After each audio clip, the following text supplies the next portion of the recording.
At the Dallas Pistol and Revolver Club in 1991, Trey Cooley, a young spectator, was watching a shooting competition seated behind an air gun range. He was struck and killed by a stray bullet. This is how ballistics, lasers, and forensic animation solved the riddle of the magic bullet.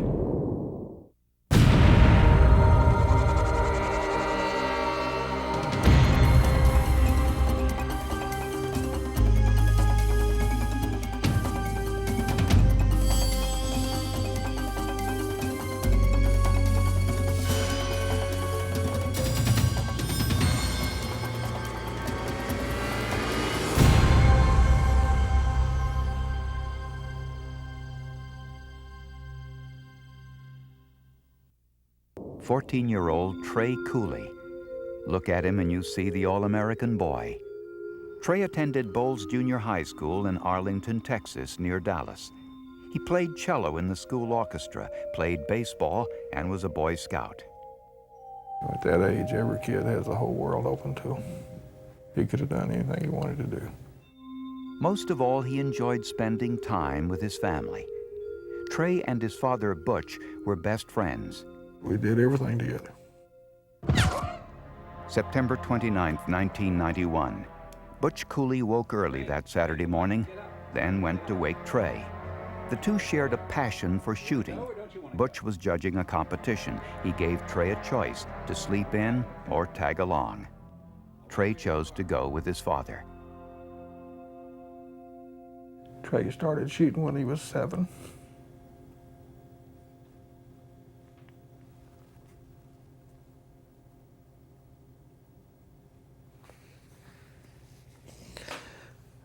He enjoyed it. Shot his first deer when he was 8. He wanted to be a pistol competitor. And he was pretty good at it. At the Dallas Pistol and Revolver Club, Trey volunteered to help out by running results from judges to the official scorer. In between assignments, he sat in the airgun building to get out of the hot Texas sun. He sat just inside the door near 2 women who were working as scorers. But behind people shooting air pistols, nothing more than pellet and BB guns. Then, a blood-curdling scream. Trey Cooley slumped to the floor, blood flowing from his temple. His baseball cap had a tiny but telltale hole. Butch Cooley was outside the building, just a few yards from his son when he heard the screaming. Although Butch Cooley spent 21 years as a state trooper and was trained to handle emergencies, no training could prepare him for what he saw next. When I got there, I saw that he'd been shot. I checked his pulse. I knew it wasn't good. Butch walked in and I asked him, "What are you doing home?" And I said, "Well, where is Trey?" And then he came in and he told me, he said, "There's been an accident." And I was thinking, well, he's cut his foot or cut his hand or broke his arm, And I said, well, that's okay. He'll be okay. Trey was rushed by ambulance to Parkland Memorial Hospital in Dallas. He was just laying there. He was breathing, or the machine was breathing for him. His little hands were still warm. And he just looked like he was asleep. 6 hours later, Trey died. I just wanted to tell him that I was very, very proud of him. I loved him dearly. My only son, my best friend, my fishing buddy, my hunting partner, just a void. Trey Cooley was seated in the club's designated safety area. It was an accident that shouldn't have happened. Detective Tom Pease and crime investigator David Taylor had a tough job to figure out where the bullet that killed Trey Cooley came from and to determine if the shooting was accidental or intentional. Butch Cooley spent 2 decades as a state trooper. Was it possible the shooting had something to do with an enemy he possibly made during his tenure? Or had the bullet come from outside, from one of the outdoor shooting ranges, or possibly the nearby railroad tracks where kids had a history of taking shots at the airgun building? The biggest problem with this range, or this scene, was the size of it. It wasn't contained inside a house, inside an apartment. It was outside and it covered several hundred feet. The bullet removed from Trey's skull would provide some answers and raise new questions. The bullet was small, about ½ an inch long, but lethal. Larry Fletcher is the firearms expert who conducted the ballistics examination. The bullet was not that damaged. The bullet was in rather remarkable condition. This is a .45 caliber bullet after striking a cement wall. It is badly mangled, especially when compared to the bullet that killed Trey Cooley.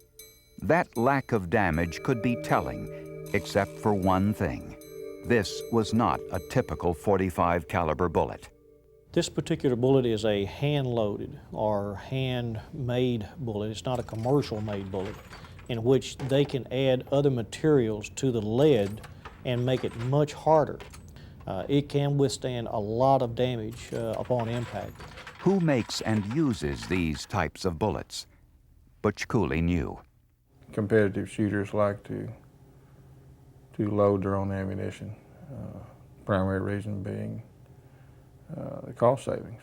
Most of the competitive shooters on the outside ranges that day were using handmade bullets, so there was little doubt that the bullet came from somewhere here rather than from kids on the railroad tracks. Police collected the weapons and ammunition samples from the shooters in the competition. When Larry Fletcher examined the bullets used that day on the outside ranges, he noticed something else. The powder charge, which increased the velocity of this particular type of bullet. Basically, the shooters used bullets with more gunpowder. More gunpowder means these bullets travel farther and faster than a regular .45 caliber bullet. Fletcher's next task was to match the bullet that killed Trey to one of about a dozen guns. Each of the guns from the shooting competition were test-fired and compared to the bullet taken from Trey Cooley's skull. Fletcher had trouble getting an exact match because the extra gunpowder created extremely high temperatures during the firing of the gun, actually melting some of the distinguishing marks.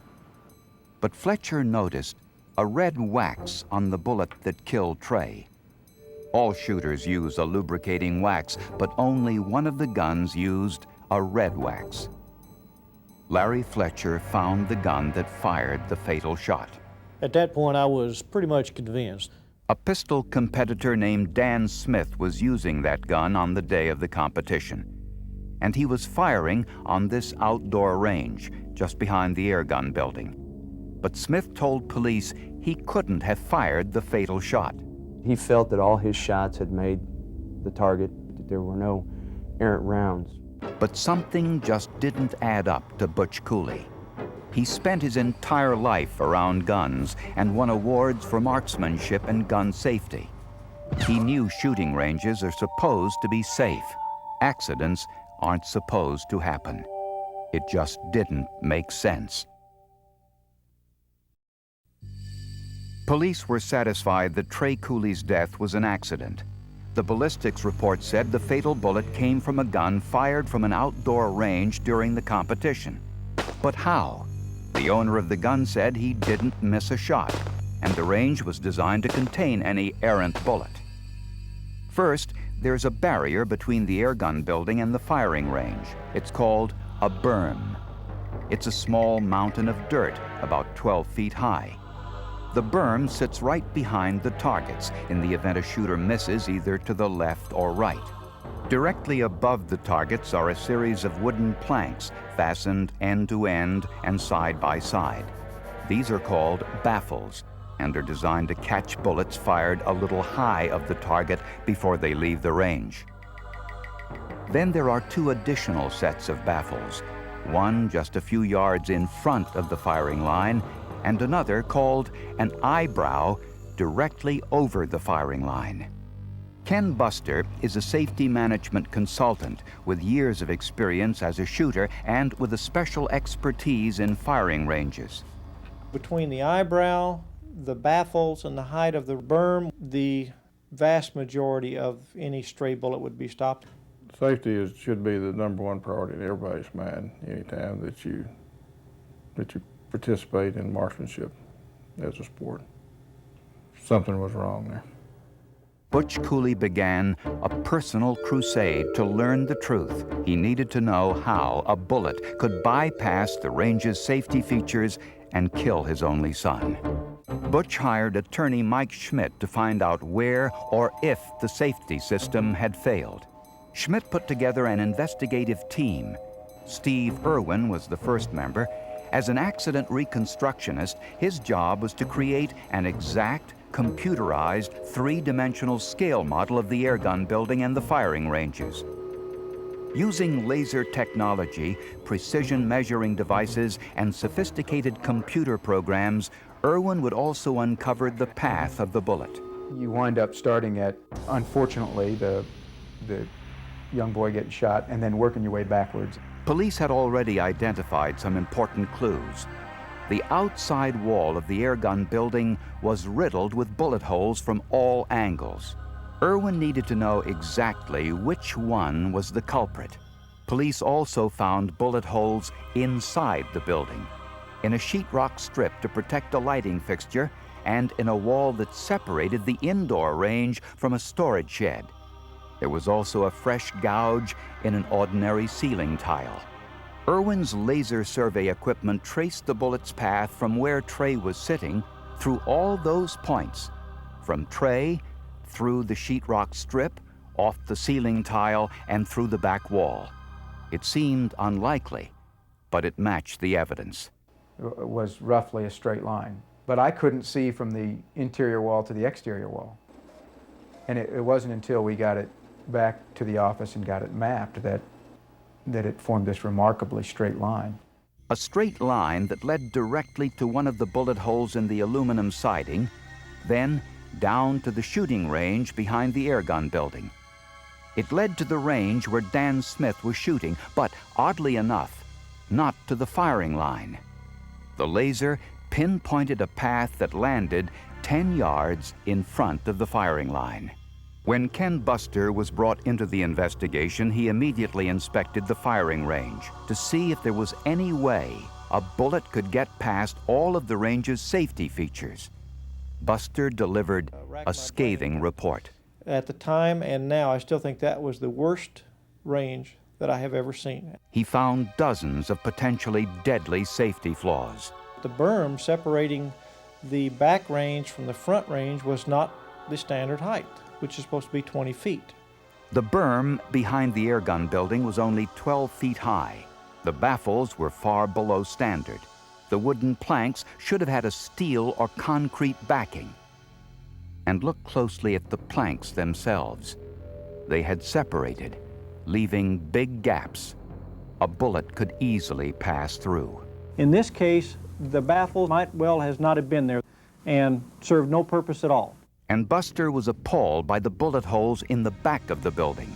Several of these holes had been plugged. That means to me, as a safety person, as a range person, as a longtime shooter, that they knew that bullets were getting out of that range, and they accepted that fact and continued to shoot. The laser analysis projected the bullet path to the middle of the outdoor range, well in front of the firing line. How could this be? It was due to a monumental blunder. During the competition, shooters were required to fire from several distances. First, from the firing line at 25 yards. Then they moved forward to 20 yards. And finally, to 15 yards. The laser study showed that the fatal bullet was fired from the 15-yard line. The architectural model shows the problem clearly. By firing from the 15-yard line, shooters had to move in front of the eyebrow and the first set of protective baffles. And Irwin's computer also showed another frightening reality. From the 15-yard line, you could see the back of the airgun building. If you can see it, you can shoot it. And any projectile that might leave the range in that area was going to hit that building. The laser showed the bullet flew under the last baffle, over the berm, and into the building. It involved a bizarre trajectory. It meant that the shooter missed the target high and to the left by more than 5 feet, a terrible miss. How could a trained marksman miss a target by that much from only 15 yards away? Part of that answer was found in the gun itself. Close examination revealed it had been modified. It's like taking a standard car and making a hot rod. Some competitive shooters file down parts of the gun to make it easier to pull the trigger quickly. They've got it set to where they go off so easily. They fire 2 rounds instead of 1. It feeds so fast. The result is called doubling, which sometimes occurs as the gun recoils. A recoil is the backward force created by the explosion pushing the gun up in the air. Each type of gun recoils differently. A .45 creates a recoil up and to the left. Kirk Parks had the task of producing the computerized proof, a fact-based animation of what happened. His firm specializes in forensic animation. Parks videotaped hundreds of .45 caliber pistol shots using the same type pistol and ammunition. He used this footage to create an exact computerized reproduction of the recoil for the animation. We shot the video from the top of the weapon, and we shot it from the side, and we shot it from the front. Next, Parks created wireframe models of a competitive shooter in action, and then animated Irwin's laser studies of the firing range and the bullet path to complete the picture. It produced the exact results necessary to generate the bullet path that was surveyed, up and to the left. I can't say for sure that the gun doubled, but all of the evidence seems to indicate that it did, and it fired during the uncontrollable recoil. This forensic animation was able to show what happened to Trey Cooley on the morning of September 29, 1991. But the animation showed that the bullet took a remarkable journey, one which almost defied belief. When Trey Cooley entered the Dallas Pistol and Revolver Club on September 29, 1991, the range was a tragedy just waiting to strike. Outside on the firing range behind the airgun building, Dan Smith, one of the last competitors of the day, steps up to the 15-yard line. This moves him in front of 2 sets of safety baffles. Using a modified gun, Smith takes aim and squeezes the trigger. In a fraction of a second, another shot is fired during the recoil phase of the original shot. It happens so quickly, the shooter doesn't know it left the gun. The bullet misses the target high and to the left. Traveling upwards, it passes underneath the last set of protective baffles and just 3 inches over the berm. It's speeding at 1,200 feet per second. The bullet blasts through the aluminum siding, goes through a storage room, misses a broom and some pipes by less than an inch, and then breaks through a second wall, entering the airgun range. Then, the bullet does something unbelievable. It strikes an ordinary ceiling tile, and for some unknown reason, it doesn't blast straight through into the roof. Instead, it skids along the tile for 7 inches before mysteriously changing direction, making a 10-degree turn, and begins a downward path. It slows to about 900 feet per second, penetrates a plaster wall, and enters Trey Cooley's head.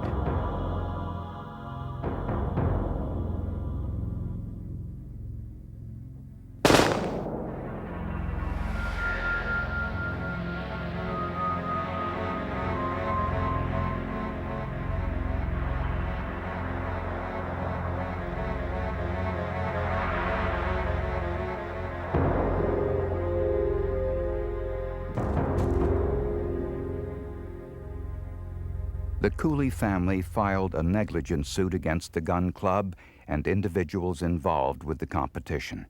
The judge who presided over the civil case was impressed with the visual and computerized evidence. I've been on the bench 6.5 years, and I would say that's in the top 2 or 3 or 4 in terms of just the professionalism and the effectiveness of the demonstrative evidence brought into court.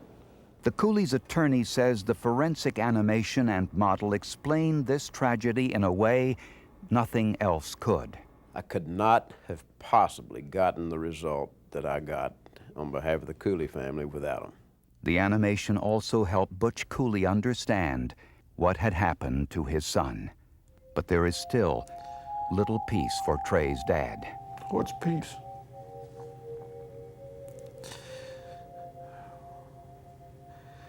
You just take it a day at a time. Change just one thing, and Trey Cooley might be alive today.